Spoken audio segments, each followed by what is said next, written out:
RSS और raw पर ban की मांग करने वाली अमेरिकी आयोग की रिपोर्ट में आखिर क्या है, इसकी खूब चर्चाएं हो रही है।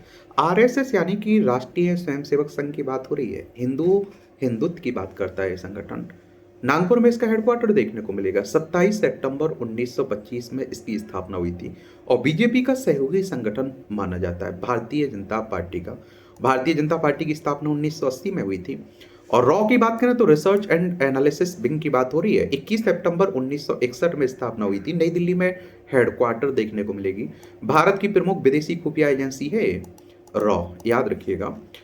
तो भारत सरकार ने raw, research and analysis wing और राष्ट्रीय स्वयंसेवक संघ पर प्रतिबंध लगाने की मांग करने वाली अमेरिका के अंतर्राष्ट्रीय धार्मिक स्वतंत्रता आयोग की रिपोर्ट को सख्त आलोचना के साथ खारिज किया है। भारत सरकार के विदेश मंत्रालय ने एक बयान में कहा कि अंतर्राष्ट्रीय धार्मिक स्वतंत्रता पर अमेरिकी आयोग की रिपोर्ट स्पष्ट रूप से पक्षपाती और प्रेरित है। वहीं राष्ट्रीय स्वयंसेवक संघ ने अभी यूएससीआई आरएफ की रिपोर्ट पर कोई प्रतिक्रिया नहीं दी है।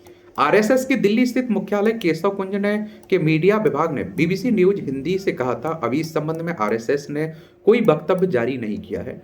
आरएसएस के भारतीय प्रचार प्रमुख सुनील अंबेकर ने इस संबंध में बीबीसी के सवाल का जवाब नहीं दिया है। और भारत सरकार इससे पहले भी यूएससीआई आरएफ की धार्मिक स्वतंत्रता रिपोर्टों को पहले से चले आ रहे पक्षपाती रवैये का हवाला देकर नकारती रही है। भारत सरकार के विदेश मंत्रालय ने मौजूदा रिपोर्ट को भी पक्षपात के एक पुराने पैटर्न का हिस्सा बताया और कहा कि भारत सरकार पिछले कई सालों से इन निष्कर्षों को खारिज करती रही है। आरएसएस को बैन करने की मांग की गई। इसमें यूएससीआई आरएफ ने अपनी ताजा रिपोर्ट में अमेरिकी विदेश मंत्रालय से भारत को विशेष चिंता वाले देश के रूप में नामित करने की मांग की है। इस रिपोर्ट में कहा गया है कि भारत में धार्मिक स्वतंत्रता की स्थिति निरंतर खराब हो रही है।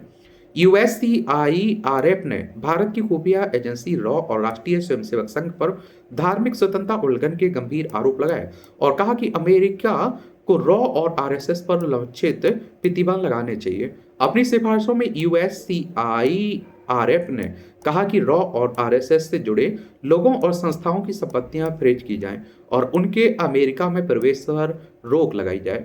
और इस रिपोर्ट में यह भी कहा गया है कि अमेरिका भारत को भी दी जाने वाली सुरक्षा सहायता और द्विपक्षीय कारोबार को धार्मिक स्वतंत्रता में सुधारों से जोड़े और हथियार निर्यात नियंत्रण अधिनियम के तहत भारत को हथियारों की बिक्री पर रोक भी लगाए। हालांकि ये सिर्फ सिफारिशें हैं और उन्हें अमेरिकी विदेश मंत्रालय ने स्वीकार नहीं किया। अब बात आती क्या है यूएससीआईआरएफ। तो यूएससीआईआरएफ यानी United state commission on international religious freedom एक स्वतंत्र आयोग और सरकारी संस्था है जिसमें अमेरिका की दो बड़े राजनीतिक दलों रिपब्लिकन और डेमोक्रेट पार्टी के लोग शामिल हैं। इस आयोग की स्थापना 1998 में अंतर्राष्ट्रीय धार्मिक स्वतंत्रता अधिनियम के तहत की गई थी। यह संघीय सरकार एजेंसी अमेरिका के विदेश मंत्रालय से अलग है और स्वतंत्र रूप से काम करती है।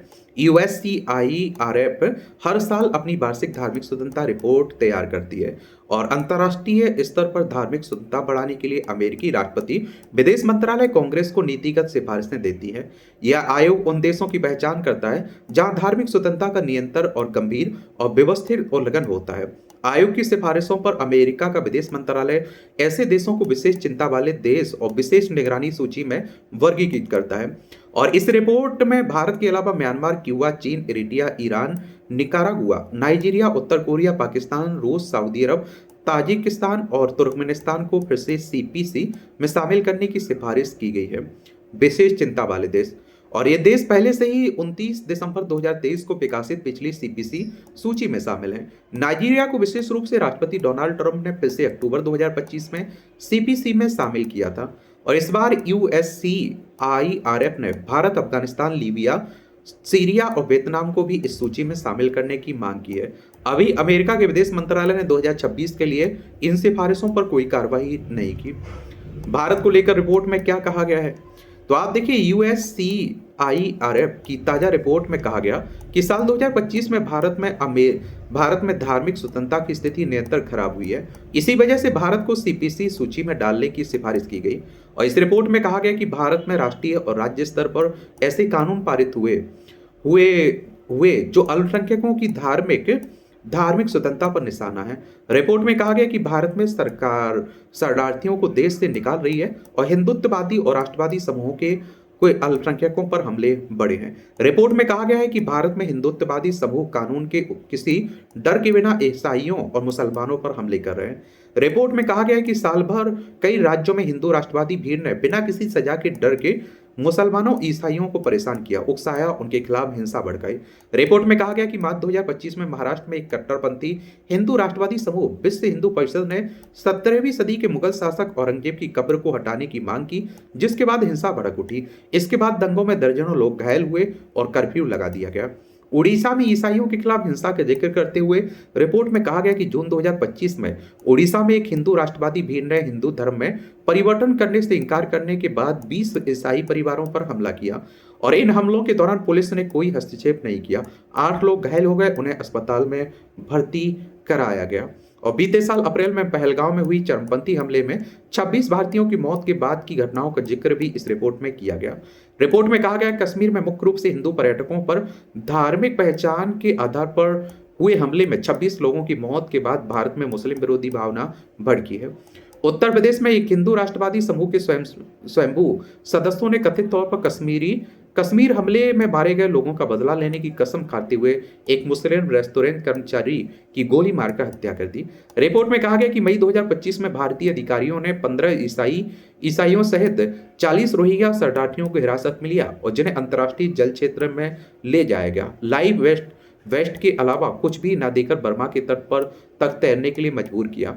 जुलाई 2025 में भारतीय अधिकारियों ने भारतीय नागरिकों होने के बावजूद असम से सैकड़ों बंगाली भाषी मुसलमानों को बांग्लादेश भेजा। सत्तारूढ़ भाजपा के अधिकारियों ने निष्कासित लोगों पर बांग्लादेश से आए मुस्लिम घुसपैठिए होने का आरोप भी लगाया। इस रिपोर्ट में खासतौर पर वक्फ कानून, उत्तराखंड के राज्य अल्पसंख्यक शिक्षा प्राधिकरण अधिनियम का जिक्र किया गया। नए वक्फ कानून के तहत वक्फ बोर्ड में गैर मुसलमान सदस्यों को शामिल करने की अनुमति दी गई। वहीं उत्तराखंड के नए कानून को लागू करने से पहले राज्य में मदरसा बोर्ड को खत्म कर दिया गया। इस नए कानून ने राज्य में मुसलमानों के मदरसों के साथ सिखों, बौद्धों, जैनियों और पारसियों के शिक्षण संस्थान सीधे सरकार के नियंत्रण में आ जाएंगे। भारत सरकार की प्रतिक्रिया क्या है? तो भारत सरकार ने इस रिपोर्ट को पूरी तरह से प्रेरित और पक्षपाती बताते हुए खारिज किया और कहा कि ये रिपोर्ट ठोस तथ्यों के बजाय वैचारिक विमर्श पर आधारित है।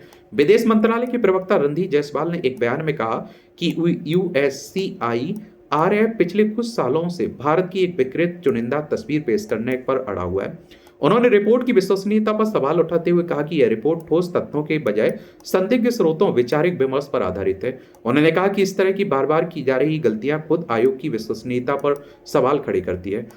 भारत ने अपनी प्रतिक्रिया में कहा कि USCIRF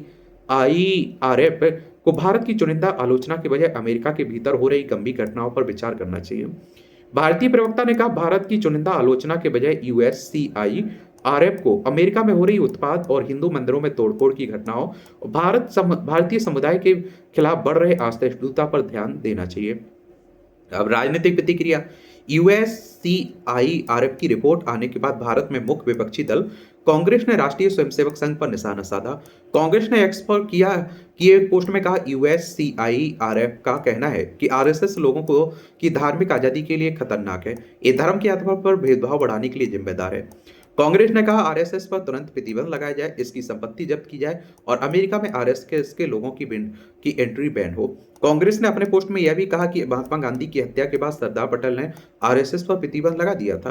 कांग्रेस ने कहा कि मनुस्मृति से देश चलाने की वकालत करने वाला संविधान विरोधी RSS देश की एकता और भाईचारे के लिए एक जहर है। वहीं कांग्रेस की टिप्पणी पर प्रतिक्रिया देते हुए केंद्रीय मंत्री, बिहार के पूर्व मुख्यमंत्री जीतन राम मांझी ने कहा कि वह किस आधार पर बोल रहे हैं और समझ नहीं आता, लेकिन RSS का अपना स्थान रहा है। चाहे स्वतंत्रता की बात हो या उसके बाद की बात हो, वह सकारात्मक काम कर रहा है। संस्था खराब नहीं होती, कुछ आदमी खराब होते हैं, उस आदमी को बैन किया जाए। बाकी आप लोगों की सोच क्या है? आप लोग क्या सोचते हैं? अपनी राय जरूर बता सकते हैं। धन्यवाद।